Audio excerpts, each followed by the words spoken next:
Los activos de coronavirus han aumentado en los últimos días en varias comunas del país. Solo en la región metropolitana estamos hablando de un alza de 18%.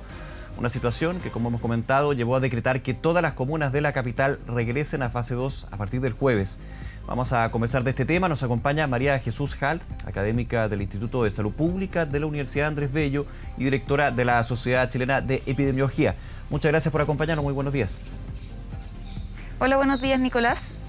¿Cómo analiza o ves lo que es esta medida que se anunció el día de ayer, que toda la región metropolitana pase a nuevamente fase 2, con un balance o una evaluación que se va a dar en las próximas 2 semanas, pero de todas maneras con un plazo indefinido hasta el minuto? Es una medida triste, pero necesaria, porque ya hace un tiempo se venían observando la alza de los casos por la movilidad comunal permisiva, por estas medidas permisivas que veníamos viendo.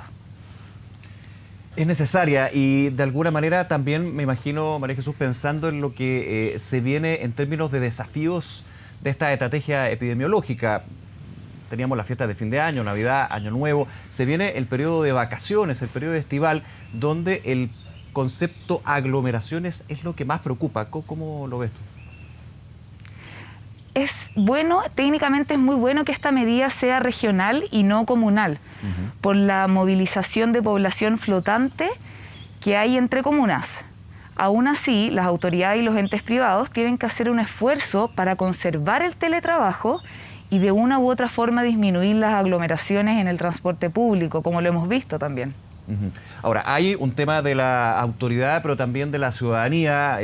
Al comienzo de 24M veíamos ya cosas que no es que sean insólitas, es que ni siquiera dan para analizar a fondo, fiestas clandestinas, aglomeraciones, pero de todas maneras eso es quizás lo más vistoso, lo que se sabe no hay que hacer.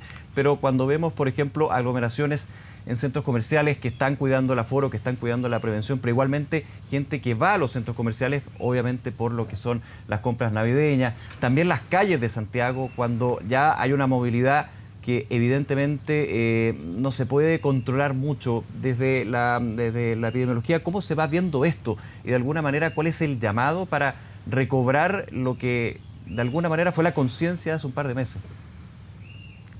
Esta nueva estrategia, como conversábamos, es triste pero necesaria, pero es una fortaleza para ciertas debilidades que hemos tenido el último tiempo, como la comunicación de riesgos, que ha hecho que una falsa sensación de seguridad en la población, que ha hecho que disminuya las medidas de autocuidado, como por ejemplo el distanciamiento físico. Esto es una oportunidad para fortalecer la comunicación del riesgo. Ahora, desde otros factores que siempre se han mencionado, María Jesús, como es la trazabilidad, el testeo, el aislamiento, la estrategia que se ha llevado y que se ha ido afinando, ¿cómo lo ves tú en términos de si está funcionando? Hay algunos críticos que señalan de que a nivel de comunas, a nivel de regiones, la trazabilidad en algunos casos es muy positiva, se acerca al 100%, pero en la práctica en otras no llega a ese nivel. Y finalmente, si no se traza un contacto estrecho, una persona con PCR positivo, se llega un poco a foja cero y se hace bastante evidente la posibilidad de que haya nuevos rebrotes. Tal cual como tú lo mencionas, Nicolás, nada de esto va a funcionar si paralelamente no se hace con una estrategia de trazabilidad robusta, donde los casos que aparezcan sean por seguimiento en un 100% idealmente y no de forma espontánea, que es lo que va a provocar un rebrote o un pic en los casos.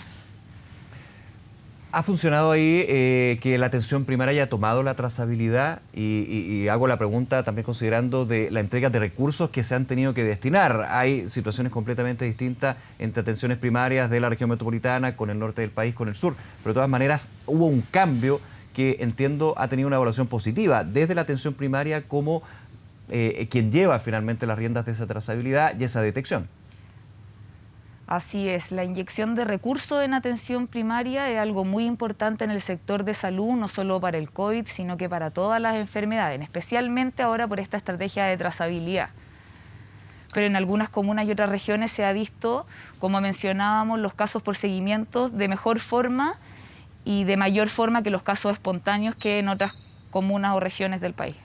La semana pasada conocíamos lo que es la proyección del Ministerio de Salud, el plan y la estrategia que se ha planteado al presidente Piñera en ese sentido con respecto a los escenarios que se podrían dar en enero, que a la vuelta de la esquina. Estamos muy cerca de ese mes. Y se hablaba que el peor escenario era de 9.000 nuevos contagios diarios. actualmente estamos con una tasa de entre 1.000, 1.500, de repente se va escalando un poco y se ha notado justamente en el aumento en algunas regiones como la metropolitana, también en el Biobío. Ese escenario, ¿qué nos hace también pensar de qué nos estamos enfrentando? Yo imagino que esta estrategia de reducir la movilidad los fines de semana va a hacer que disminuyan los casos interfamiliares y eso debería ayudar, ¿cierto?, a disminuir estas proyecciones, esta magnitud de proyecciones que tiene el Ministerio de Salud para enero. Bien, María Esto, Jesús. por supuesto, tiene que ser acompañado. Sí, tiene que por ser un acompañado. esfuerzo para disminuir la movilidad, sí. Sí, de todas maneras. Entre semana. María Jesús Galt, nuevamente, muchísimas gracias por acompañarnos en 24M. Que tengas un buen día. Gracias, Nicolás. Hasta luego, chao.